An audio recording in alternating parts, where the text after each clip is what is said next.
తెలంగాణ ప్రభుత్వం ఈ రోజు గద్దర అవార్డు ప్రకటించింది కదా, నేను రష్మిక మందన్న కూడా వచ్చింది. అవునండి. దాని గురించి యాక్చువల్గా ఏంటంటే ముఖ్యంగా చెప్పేది ఈరోజు గద్దర అవార్డులు ప్రకటించారు తెలంగాణ ప్రభుత్వం. అవార్డులు గెలుచుకున్న ప్రతి ఒక్కళ్ళకి కూడా నా అభినందనలు అయితే తెలియజేస్తున్నాను. అందులో ఫస్ట్ ముఖ్యంగా మొదటి సూపర్ హిట్ సినిమా అంటే రాజు వెడ్స్ రాంబాయ్ ఉత్తమ చిత్రం అండి. అది యాక్చువల్గా లో బడ్జెట్ సినిమాగా తీసిన ఎంత మంచి పేరు వచ్చిందో మనం ప్రత్యేకంగా చెప్పనవసరం లేదు. అలాగే రెండో సినిమాగా దండోరా సినిమా వచ్చింది. రెండో ఉత్తమ చిత్రం దండోరా కూడా నా అభినందనలు. అలాగే మూడో cinema the pre wedding show అని ఇంకో సినిమా వచ్చిందండి. ఈ మూడు సినిమాలు కూడా ప్రేక్షకులు ఎంతగానో విపరీతంగా ఆకట్టుకున్న సినిమా, ప్రేక్షకుల నుండి విపరీతమైన అప్లాజ్ వచ్చిన సినిమా అన్నమాట. అటువంటి గొప్ప సినిమాలకి మంచి అవార్డులు ప్రకటించారు, బాగా గుర్తించారు అనేది అయితే నా అభిప్రాయం. అలాగే ఉత్తమ నటిగాను రష్మిక మందన ద గర్ల్ ఫ్రెండ్కి గాను ఆవిడకి ఉత్తమ నటి అవార్డు వచ్చింది. విజయ్ దేవరకొండ రష్మి గారు పెళ్లి చేసుకున్న తర్వాత వచ్చిన మంచి అవార్డు అని నేను భావిస్తున్నాను. ఏదేమైనా సరే ద గర్ల్ ఫ్రెండ్ విషయంలో ఆడవాళ్ళ గురించి ఎంత గొప్ప మాటలు చెప్పాలో, ఎంత బాగా చెప్పాలో బాగా చెప్పారు, బాగా తీశారు సినిమా. రేపు ఉమెన్స్ డే సందర్భంగా ద గర్ల్ ఫ్రెండ్ అనే సినిమా చాలా మంచిగా రిఫ్లెక్ట్ అయ్యే సినిమా అనేది నా ఉద్దేశం. ఈ సందర్భంగా కూడా ఉమెన్స్ డే సెలబ్రేషన్స్ బాగా చేసుకోవాలి. హ్యాపీ ఉమెన్స్ డేగా నేను ముందుగానే చెప్తున్నాను.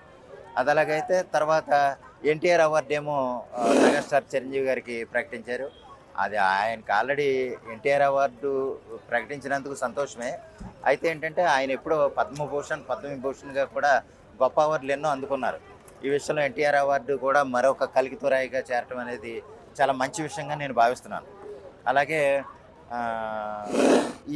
ఈ గద్దర అవార్డులు ఏంటంటే ప్రతి సంవత్సరం కొనసాగించి అటు సినీ ప్రేక్షకులను కానీ, లేదా నిర్మాతలను, దర్శకులను, హీరోలను, లేదా సంగీత దర్శకులను ప్రతి సంవత్సరం అవార్డులు ఇచ్చి వాళ్ళని ప్రోత్సహించే మంచిదనేది నా ఉద్దేశం. ఇప్పుడు రాజు వెడ్స్ రాంబాయ్ సినిమా తీసుకుందామండి. ఆ సినిమా ఏంటంటే చాలా మంచి పేరు వచ్చింది. అదేవిధంగా మంచి పేరే ఎలాగైతే వచ్చిందో ప్రభుత్వం కూడా గుర్తించి అవార్డులు ఇచ్చింది అనుకోండి, వాళ్ళు ఇంకా గొప్పగా చెప్పుకునే అవకాశం ఉంటుంది అనేది నా ఉద్దేశం. అలా రాజు వెడ్స్ రాంబాయ్ కానీ, ద ప్రీ వెడ్డింగ్ షో కానీ, లేకపోతే దండోరా సినిమాలు ఈరోజు అవార్డులు ప్రకటించినందుకు వాళ్ళు ఎంత ఇదిగా ఫీల్ అవుతారో, ఎంత హ్యాపీగా ఫీల్ అవుతారో అనేది మనం ప్రత్యేకంగా చెప్పనవసరం. అలాగా నెక్స్ట్ ఎన్టీఆర్ అవార్డు వచ్చినందుకు మెగాస్టార్ చిరంజీవి గారికి కానీ, లేదా ద గర్ల్ ఫ్రెండ్ విషయంలో ఉత్తమ నటి అవార్డు వచ్చినందుకు రష్మి గారు, నాగ చైతన్య గారు ఉత్తమ చిత్రం తండేల్ అనుకుంటా, ఉత్తమ యాక్టర్ తండేల్, నాగ చైతన్య గారు బెస్ట్ యాక్టర్గా వచ్చారు. యాక్చువల్గా అది సినిమా తీసేటప్పుడే బన్నీవాసు గారు ఒక విషయం చెప్పారు. అది బెస్ట్ యాక్టర్ సినిమా తీసేటప్పుడు ఏంటంటే 100 కోట్ల క్లబ్లోకి చేరతాడు నాగ చైతన్య గారు అని చెప్పారు. ఆ చెప్పిన విధంగానే ఆయన 100 కోట్ల క్లబ్లోకి చేశారు. ఖచ్చితంగా నేషనల్ అవార్డు వస్తుందని కూడా ప్రకటించారు. నేషనల్ అవార్డు వస్తుందని ప్రకటించినప్పుడే ఈ స్టేట్ బెస్ట్ యాక్టర్ అవార్డు రావడం అనేది చాలా గొప్ప విషయం. ఏదో అవార్డులు లేదా ఆయన ఏదో ముందు అనుకున్నారని కాదు. యాక్చువల్గా తండేల్ సినిమాలో బెస్ట్ పెర్ఫార్మెన్స్ అయితే ఆయన నాగ చైతన్య ఇచ్చారు.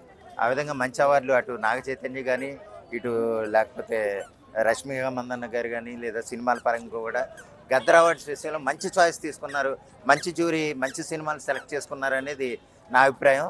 ఓవరాల్గా గద్దర అవార్డులు గెలుపొందిన వారందరికీ కూడా నా శుభాకాంక్షలు, నా అభినందనలు.